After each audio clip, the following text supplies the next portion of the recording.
Olá, tudo bom? Vamos para mais um estudo da Palavra de Deus através do nosso guia aqui de estudo da Bíblia, um guia sistemático para a gente aprender sobre a Palavra de Deus, a lição da Escola Sabatina, alusões, imagens e símbolos da Igreja Adventista do Sétimo Dia. A gente está vendo aqui como estudar a profecia bíblica do jeito correto, né? E nessa semana a gente está estudando para quem o fim tem chegado. Para as pessoas, para mim e para você, do último tempo, dessa atualidade, mensagens importantes para a gente. Então, se você ainda não pegou o estudo desde o sábado, a gente começou esse tema, passa aqui no card, na descrição, nos comentários, tem um link para você acompanhar aí sábado, domingo, segunda e hoje esse tema aqui que a gente vai estudar sobre Sodoma e Gomorra. Esse é o tema de hoje. Então fica comigo até o final, porque sempre vale a pena, vale a nossa salvação. Logo após a vinheta.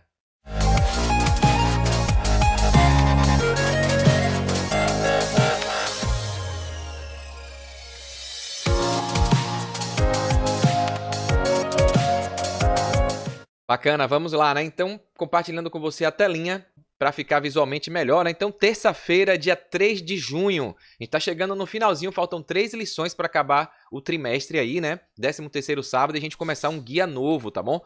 Então, Sodoma e Gomorra, a história de Sodoma e Gomorra. A gente tem visto aqui nessa semana, a gente viu aqui para quem o fim tem chegado, a gente falou da ira do Cordeiro, que Deus é amor, mas ele é justiça, ele tem misericórdia, mas ele também tem justiça, porque a justiça sem misericórdia é tirania, mas a misericórdia sem justiça é abuso. Deus não gosta do pecado dominando a humanidade, os filhos dele abusando da criatura que ele criou para ser imagem e semelhança dele, né? Então a justiça está junto, Deus é amor, é justiça, é santidade e é verdade, tá bom? Então a gente viu aí a ira, segundo a gente viu o evangelismo de Noé, a experiência de Noé ali pregando a salvação, muita gente negligenciando, e hoje a gente vai ver aqui a história de Sodoma e Gomorra, mensagens fortes pra gente hoje, tá? Então, muito bom a gente estar estudando diariamente, faça esse exercício, não deixe de estudar, de começar o seu dia lendo a palavra de Deus, estudando, orando, porque quando a gente busca em primeiro lugar o reino de Deus e a gente deixa as outras coisas para depois, ele cuida das outras coisas para nós. Ninguém melhor do que o Rei dos Reis,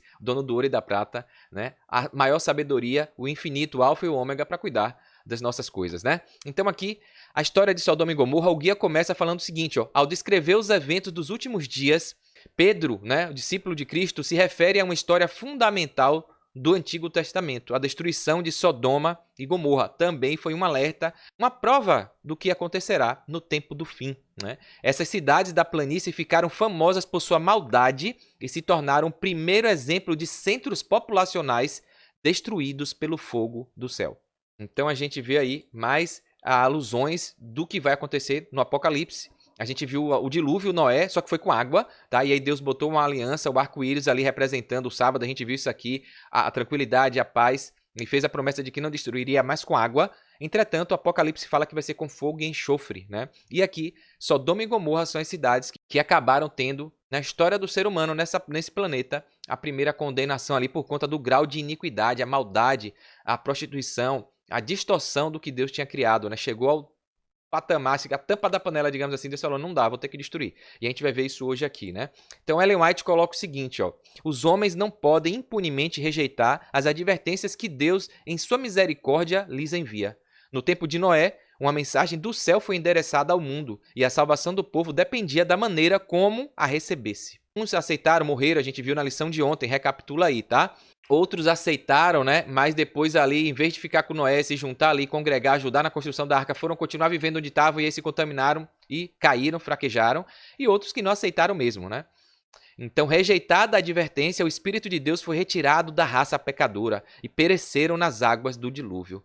E hoje a gente vai ver que nos dias de Abraão, a misericórdia cessou de contender com os culposos habitantes de Sodoma e Gomorra, né? E todos, com exceção de Ló, que era um parente de Abraão ali. Então, com exceção de Ló, a esposa e 2 filhas, o resto todos ali foram consumidos pelo fogo enviado do céu, né? Então, grande conflito, página 431. A gente sabe que, infelizmente, a mulher de Ló vacilou também, né? Não era para olhar para trás, era para correr. Os anjos falaram, ela foi olhar e virou estátua de sal, né? A gente sabe dessa história também aí. Então, ficou Ló e suas 2 filhas no final da história, né?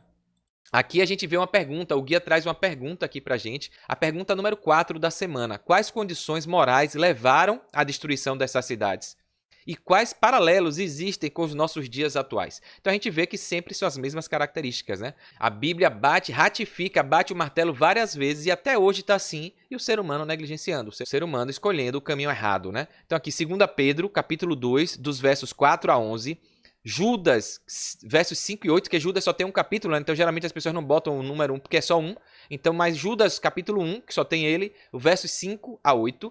Ezequiel 16, o capítulo, nos versos 46 a 50. Então dá um pause aí, dá uma lida para você ver as mensagens fortes que a Bíblia traz sobre por que Deus acaba efetuando a sua justiça ali por conta do desvio grotesco da humanidade dos seus propósitos, né? Então dá um pause, estuda e responde aí, né? O que é que levou essas cidades à destruição e qual o paralelo? Será que tem alguma coisa parecida, semelhante com o que a gente vive hoje aqui? Então responde aí. Então aqui rapidamente os textos, tá? Vou ler rapidamente aqui porque é muita coisa, senão vai ficar muito grande o vídeo. Então aqui, ó.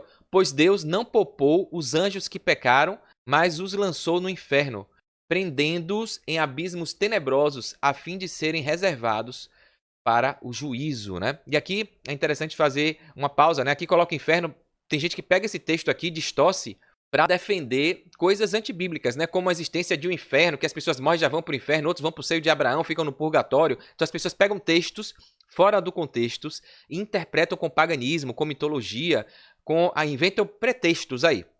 Então a gente vai ver nos outros textos aqui que explica a linguagem e a interpretação aqui do original, às vezes é traduzida de uma forma errada, equivocada, e dá essa ideia, parecendo que lançou no inferno e ficou preso lá, né, em abismos tenebrosos, até o dia que Jesus vai voltar. Não é isso. A gente sabe que o diabo e os demônios dele estão soltos por aí, fazendo as pessoas pecar, né? Então a gente vai ver isso aqui. Então tá falando aqui de trevas, de afastamento de Deus. Então continuando, ele não poupou o mundo antigo quando trouxe o dilúvio sobre aquele povo ímpio, mas preservou Noé, pregador da justiça, e mais 7 pessoas. Também condenou a cidade de Sodoma e Gomorra, reduzindo-as às cinzas, tornando-as exemplo do que acontecerá aos ímpios. Ó, já está a dica da resposta aqui, né? Exemplo do que vai acontecer com os ímpios. Mas livrou Ló, homem justo que se afligia com o procedimento libertino dos que não tinham princípios morais. Então, ali no meio da promiscuidade do povo, da maldade, tinha o remanescente. Tinham que guardavam os mandamentos, testemunhavam de Jesus e se indignavam com aquela situação. Então, sempre tem, ao longo da história, pessoas assim. E no dia do fim, no acontecimento do Apocalipse, a lição fala disso, ó. O tema é esse, para quem o fim tem chegado. A gente precisa ser os remanescentes, as pessoas que estão guardando os mandamentos de Deus e testemunhando de Jesus, né? Então, ó, Ló se afligia com o procedimento libertino dos que não tinham princípios morais.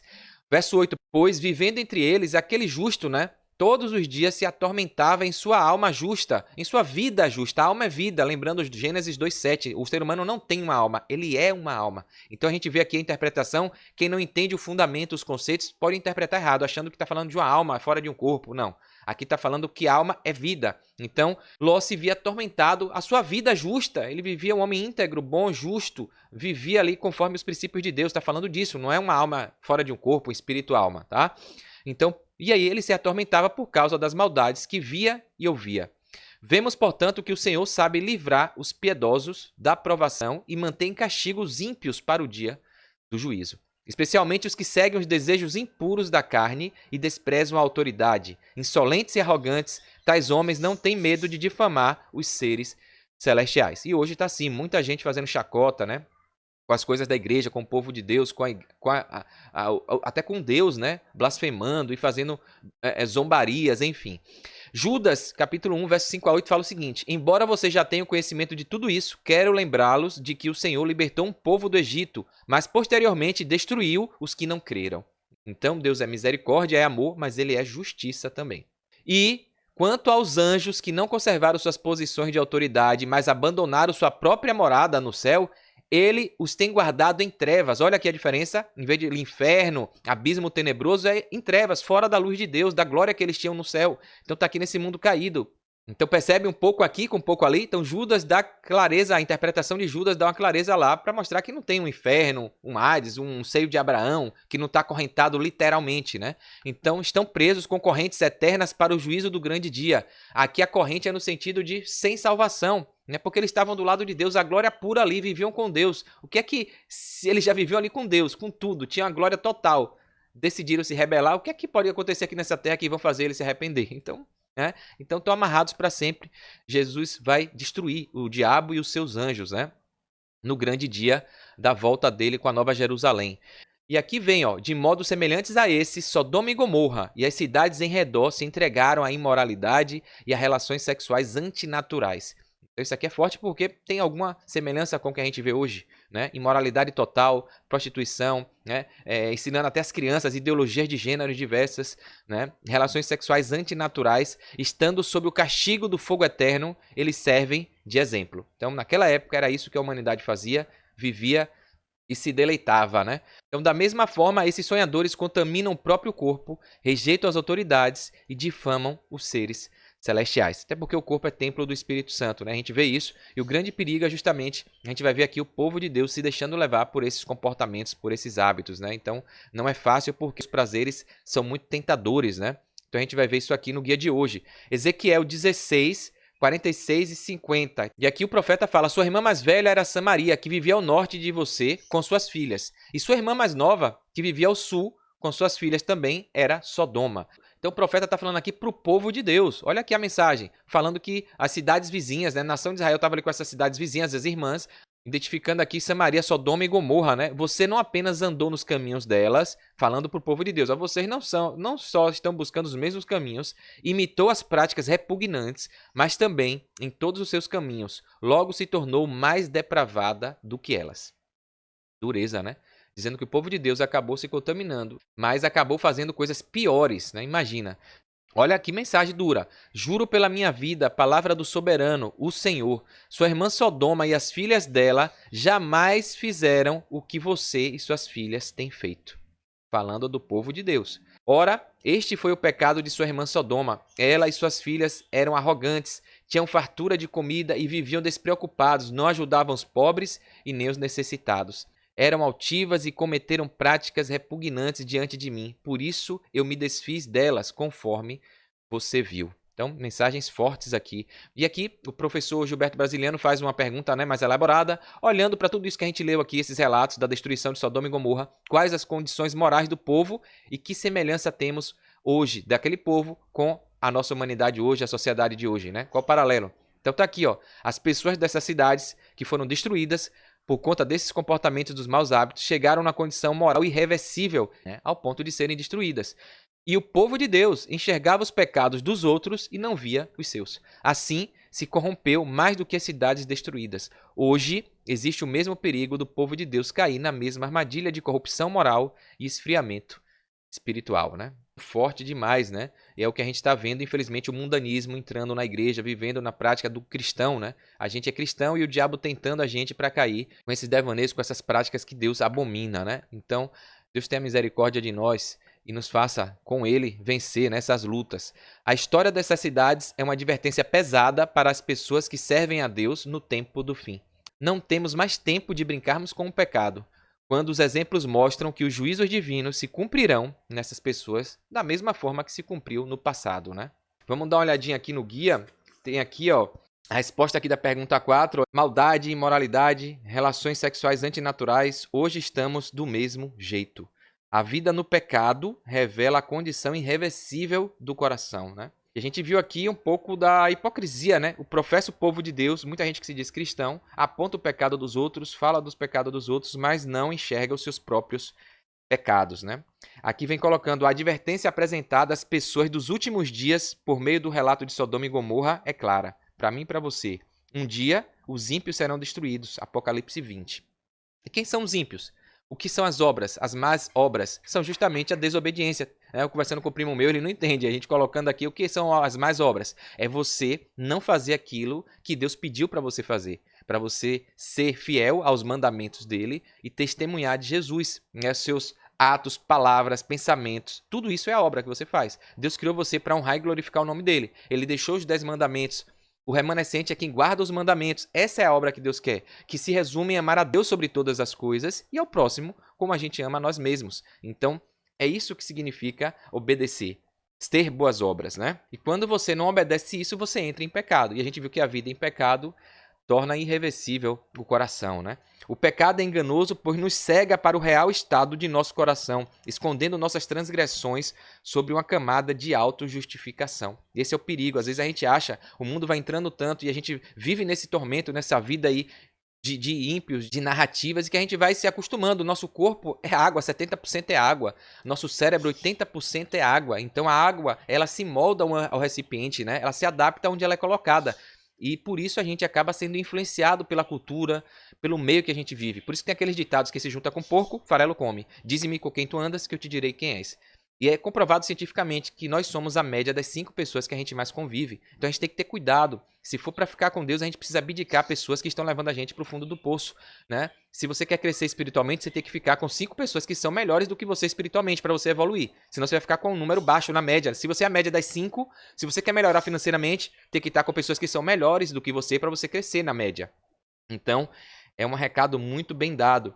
Porque a gente tem visto dentro da igreja a autojustificativa, né? Pessoas achando desculpas narrativas para, né, fazer coisas erradas, né? Então, a gente se autojustifica para os nossos erros, enquanto somos rápidos em reconhecer os pecados dos outros. Aqui o autor coloca, no mesmo capítulo em que Deus falou sobre quanto amor derramou sobre sua nação, ele advertiu de que, embora não tenha cometido os mesmos pecados, conforme está em Ezequiel 16:47, o povo de Deus se corrompeu mais do que Sodoma. Israel se prostituiu e cometeu adultério espiritual, né? Sempre idolatrando, transgredindo. Está em Ezequiel 16:41. E aí vem uma pergunta aqui retórica, né? Imagine a surpresa do povo de Deus ao ouvir do profeta que ele era mais corrupto que cidades famosas, como Sodoma e Gomorra, pelos seus pecados, né? Pelo seu distanciamento de Deus. Então, que tapa de luva aí, né? Esse é um recado que fica para mim e para você. Às vezes a gente está julgando o outro e esquece dos nossos erros, das nossas falhas, né? Das nossas justificativas para tentar fazer uma coisa que não é para fazer, né? Que Deus tenha misericórdia da gente, nos fortaleça para vencermos os nossos desafios, que cada um tem o seu, né?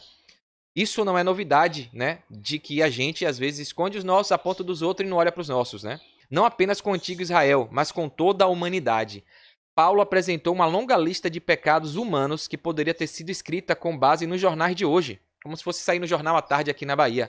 Como é que está a sociedade hoje, a maldade, a idolatria, a promiscuidade? Romanos 1, 18-32. Eu não vou ler aqui para não ficar longo, mas dá um pause aí, esse desafio é tarefa para você. Se você não leu ainda, não prestou atenção nesse texto, é assim, impactante. Parece que é hoje, é o que a gente está vivendo hoje. Romanos, né, carta aos Romanos, capítulo 1, verso 18-32.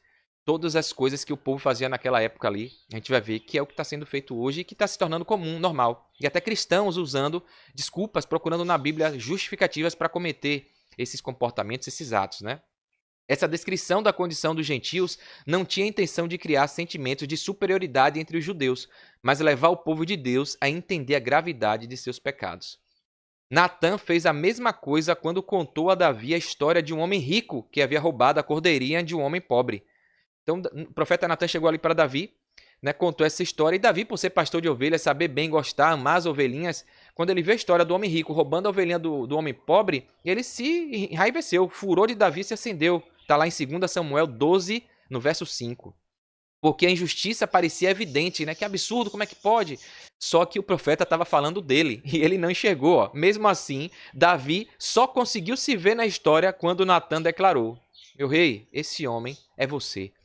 2 Samuel 12, 7, a gente sabe a história, né? Que ele pegou ali Betseba, que era como se fosse a ovelhinha de um homem pobre, e roubou, tirou, botou o cara para morrer lá e ficou com a esposa do cara, né? Roubou a mulher do outro.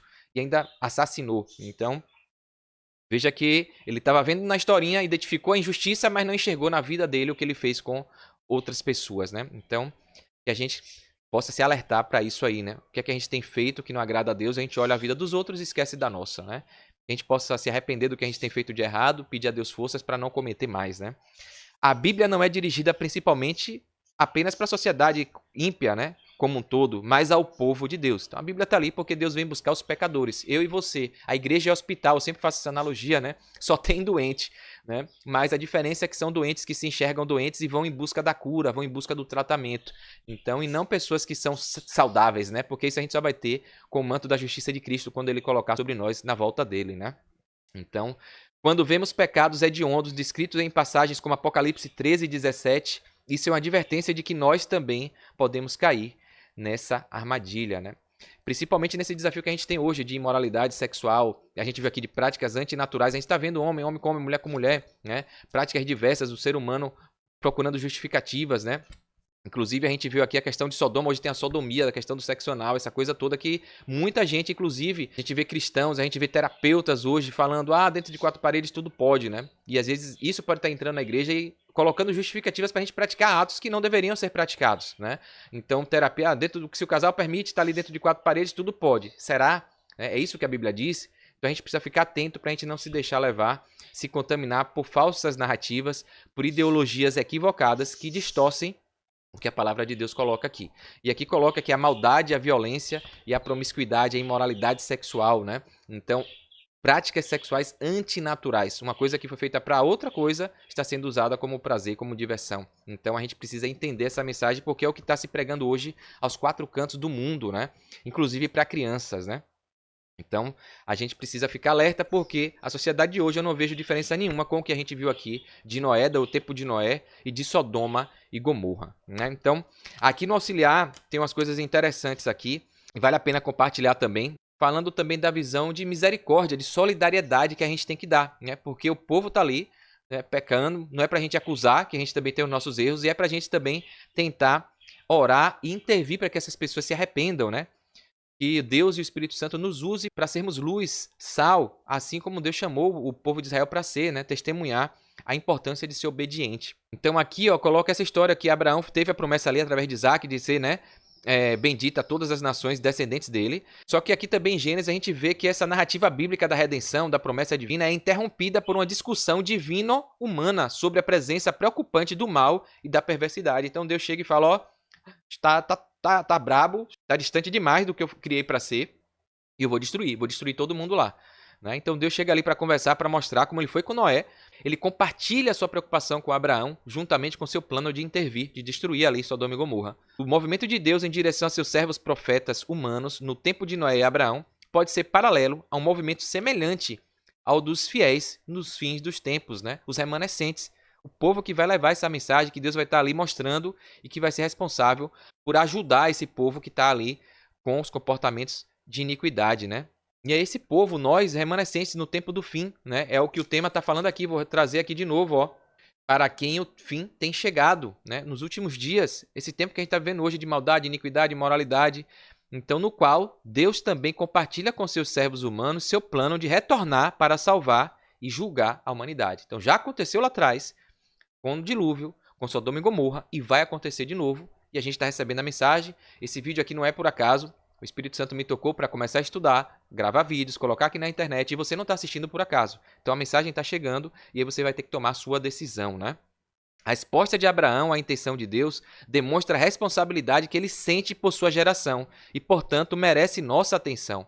Não está falando aqui que Abraão poderia ter sumido, tá bom, Deus destrua lá, tchau. Como tem muita gente aí dentro de uma bolha, já estou salvo, eu e minha família aqui está de boa, os outros que se explodam, né? E esse não é o pensamento do cristão.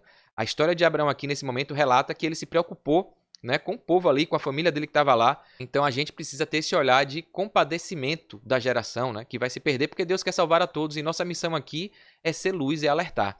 Então, dessa forma, sua resposta deve inspirar e nutrir uma resposta semelhante dentro de nós para com os outros. Observe que ao ouvir a intenção de Deus de julgar Sodoma, Abraão não foge para um lugar distante e deixa Deus executar. Apesar de ele estar bem informado sobre a situação de Sodoma e Gomorra, saber da culpa, do distanciamento, inclusive de alguns parentes, a profunda consciência de Abraão sobre a situação de seus parentes não é um juízo contra eles. Então, em vez de julgar, de apontar, que a gente tenha amor por eles, né? Que a gente se compadeça e peça a Deus misericórdia, interceda. Abraão se coloca diante de Deus e reflete a misericórdia dele ao desafiar seu veredito, implorando ao juiz de toda a carne por seu perdão. Então, Deus, se tiver ali 50, se tiver 40, se tiver 30, se tiver 10, o Senhor salva, não destrua tudo não. Então, Abraão ali com jeitinho, Deus disse que ia destruir ele ao Senhor. E se porventura tiver ali, quem não conhece a história, leia, né? Tiver ali 50, 40, aí ele vai descendo até 10, né? Ele coloca aqui como está em Gênesis 18, no verso 23. Será que vai destruir o justo com o ímpio? Né? Será que não vai ter ninguém ali que vai, né, poder ter a sua misericórdia? Então aqui aparece essa lição também para a gente, para a gente tirar das ações de Deus, que não apenas desce e compartilha sua visão com seu servo humano, mas também parece encorajar a ousadia. Podemos até dizer que Deus aprecia ser confrontado pelo argumento de Abraão, porque a defesa de Abraão ecoa seu próprio senso de misericórdia. Então, é uma ousadia, é uma afronta, na verdade, com uma boa intenção, com um coração de amor ao próximo. Então, Deus jamais vai recriminar isso, então Deus fica feliz. Né? Diferente de Jonas, a gente vê a história de Jonas ali, que Jonas queria destruir Nínive e não estava nem querendo ir, e Deus botou todo ali o processo de Jonas para ele se converter, para ele entender. Jonas, diferente de Abraão, chegou ali, Deus botou uma flor, uma árvorezinha para ele ter sombra, a árvore no outro dia murchou a árvore e ele reclamou. Aí Deus falou, você está tendo mais amor por essa planta aí, que ontem nem existia, do que é o povo que está ali. Então, Deus tem misericórdia, o plano de Deus é sempre maior que o nosso, mas ele é justiça, né? E os desígnios dele são sempre corretos, ainda que a gente não entenda, né? Abraão aqui fica com uma história um pouco diferente. Abraão, Deus disse que ia destruir ele, aí chega diferente de Jonas e intercede. Não, pera aí, não faça isso não, eles merecem, mas o Senhor é amor, o Senhor é... Né? Tem aí, se encontrar alguns ali que, né, o Senhor possa se compadecer, e aí a gente vê que na última resposta Deus vem com a sua infinita graça e misericórdia, né? Não destruirei por amor aos 10, como está em Gênesis 18:32. O número 10 na Bíblia simboliza a ideia do mínimo necessário para se fazer algo, né? Então fica essa ideia. Então, Deus ouve, analisa, mas é importante deixar claro que a última decisão, o martelo, quem bate o martelo é Deus, né? Independentemente do zelo humano, do pedido, em última análise, Deus define o que ele quer, né? A vontade é de Deus, né? Por isso que a gente ora no Pai Nosso, seja feita a tua vontade, assim na terra como no céu. A gente pede, às vezes a gente é atendido, às vezes não vamos ser atendidos, porque Deus sabe o que é melhor, né? Com humildade, Abraão responde ao veredito divino, voltando para onde estava antes do chamado de Deus, né? Gênesis 18:33. Então, muito interessante isso aí. E para finalizar aqui, o guia também com temas importantes aí pra gente, alertas importantes, por isso que o tempo ficou um pouquinho maior. Ellen White, né? Ellen White falando aqui pra gente mensagens fortes aqui, ó. Cada ato da vida, por menor que seja, tem sua influência para o bem ou para o mal. Olha o que ela fala. A fidelidade ou a negligência no que aparentemente são deveres irrelevantes pode abrir a porta para as mais ricas bênçãos da vida ou para suas maiores calamidades. São as pequenas coisas que provam o caráter do cristão, né? São os atos despretensiosos de abnegação diária, praticados com coração alegre e voluntário, que Deus aprova. E ela fala aqui que a gente tem que lutar para não viver para nós mesmos, mas sim para os outros. É somente pelo esquecimento de nós mesmos e alimentando o espírito amorável e auxiliador que podemos tornar nossa vida uma bênção. As pequenas atenções, singelas ações de cortesia, representam muito na soma total de felicidade que temos na vida. E a negligência dessas coisas constitui grande parcela da desgraça humana. Isso está no livro Patriarcas e Profetas, página 126. Então, até gestos pequenos que parecem bobagem, as pessoas, de um obrigado, de um com licença, de um você quer, você aceita, né? Então, posso te ajudar? A gente tem tratado as pessoas com frieza, né? E aí a profecia deixa lá claro que nos últimos dias o amor de muitos se esfriaria.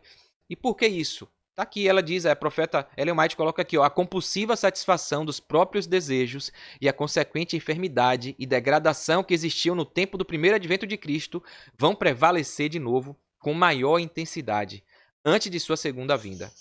Jesus declara que as condições do mundo serão como nos dias anteriores ao dilúvio e como nos dias anteriores da destruição de Sodoma e Gomorra. Todos os pensamentos do coração serão continuamente maus. Vivemos muito próximo daquele terrível tempo e a lição do jejum do Salvador é apropriada para nós. Ela fala que a gente tem que orar sem cessar e jejuar, porque o fim está chegando. Unicamente pela indescritível angústia suportada por Cristo, podemos avaliar o mal da descontrolada satisfação própria. Né? Por nós mesmos a gente quer fazer o errado, né? Quer fazer o que não deveria. Inclusive porque o mundo vai mostrando que não pode dar um jeitinho, né? Deus não vai ligar para isso não. E na verdade é isso que o diabo quer. Deus liga assim, a gente tem que viver uma vida exemplar. Ainda que pareça impossível, a gente tem que buscar isso, pedir a Deus forças para isso. Né? Então aqui fala que o exemplo de Cristo mostra que nossa única esperança de vida eterna é manter os apetites e desejos em sujeição à vontade de Deus. Então é isso. Apetite e desejo. Tudo se resume a isso. A cobiça, o apetite é o desejo desde o jardim do Éden de comer a fruta ali, né? Então, de todos os aspectos da vida, você vai ver que você é tentado pelo apetite e pelo desejo de ter. Seja dinheiro, seja sexo, seja bens materiais, riqueza, tudo acaba se resumindo em apetite e desejo por prazer, né? Em nossa própria força é impossível escapar dos clamores de nossa natureza decaída. Satanás trará tentações por esse lado. Então, aquilo que você mais deseja, mais tem prazer, é isso que é a sua fraqueza, e é isso que Satanás vai usar para lhe destruir. Mas Jesus disse que ainda que a gente tenha aflição, ele venceu o mundo, né? É para a gente ter bom ânimo, né? E seguir os passos dele. Então, que a gente siga firme e forte, né? E, sobretudo, que a gente odeie o pecado, que a gente mostre às pessoas que elas precisam viver uma vida com Cristo, mas que a gente não odeie as pessoas, não seja intolerante, preconceituoso. A gente precisa mostrar a verdade com amor. O amor pelas pessoas a perecer inspirava a oração de Abraão. Se a gente não sabe como falar, que a gente ore. É melhor a gente orar do que falar uma coisa que, ao invés de ajudar, vai afastar a pessoa de Deus, né? Então é muito difícil hoje a gente falar do pecado e a pessoa não se ofender, né? E a gente tem que mostrar o amor. Eu não tenho nada contra você. O que eu tô te falando é que você tá indo para um comportamento errado, fazendo a coisa errada. E isso vai te destruir, né? E às vezes tem gente que, mesmo assim, com todo cuidado, ela se ofende, ela leva para outro lado, né? Ela quer ter a verdade dela, porque o mundo tá colocando narrativas assim, meu corpo, minhas regras. Cada um tem a sua verdade. E aí, quando a gente fala, por maior amor que a gente use na nossa forma de falar, as pessoas vão entender como uma afronta. Então, às vezes, é melhor a gente orar. Orar, tentar, né, pedir a Deus sabedoria, ao Espírito Santo discernimento, para nos usar, né, da forma correta, né? E aqui finaliza dizendo: devemos alimentar o ódio ao pecado, mas termos piedade e amor para com o pecador. O espírito de Abraão era o espírito de Cristo. O Filho de Deus é o grande intercessor em favor do pecador. Aquele que pagou o preço pela redenção do ser humano sabe o valor de uma vida. Está no livro Patriarcas e Profetas, páginas 109 e 110. Então, que a gente possa, né, independente do erro do outro, do pecado do outro, por parecer que é pior do que o nosso, Deus deixou a mensagem aqui que muitas vezes o nosso é pior do que o dos outros, que a gente está julgando lá fora. A gente que está na igreja, o povo de Deus, está fazendo pior do que quem está lá fora. Então, que a gente tenha esse discernimento, que a gente possa orar a Deus, mudar os nossos maus hábitos, pedir perdão pelo que a gente faz de errado, entender essa verdade, essa palavra, não se deixar contaminar pela influência do maligno, das narrativas, da ideologia, do que pode tudo, né? Dar um jeitinho ali e entender o que é que Deus quer. Qual é o nosso comportamento e como a gente deve viver aqui o nosso estilo de vida cristão para influenciar positivamente as outras pessoas e não ser pedra de tropeço, né? Então, que Deus te abençoe. Eu aguardo você no próximo estudo. Curte aqui, comenta, se inscreve aqui no canal. Faz isso porque não custa nada para você e você vai ter dois benefícios. Um, é receber as notificações sempre que eu postar um vídeo novo. E dois, vai fazer esse conteúdo chegar em outras pessoas, tá bom? Então, eu conto com você. Um forte abraço, sucesso e fique com Deus.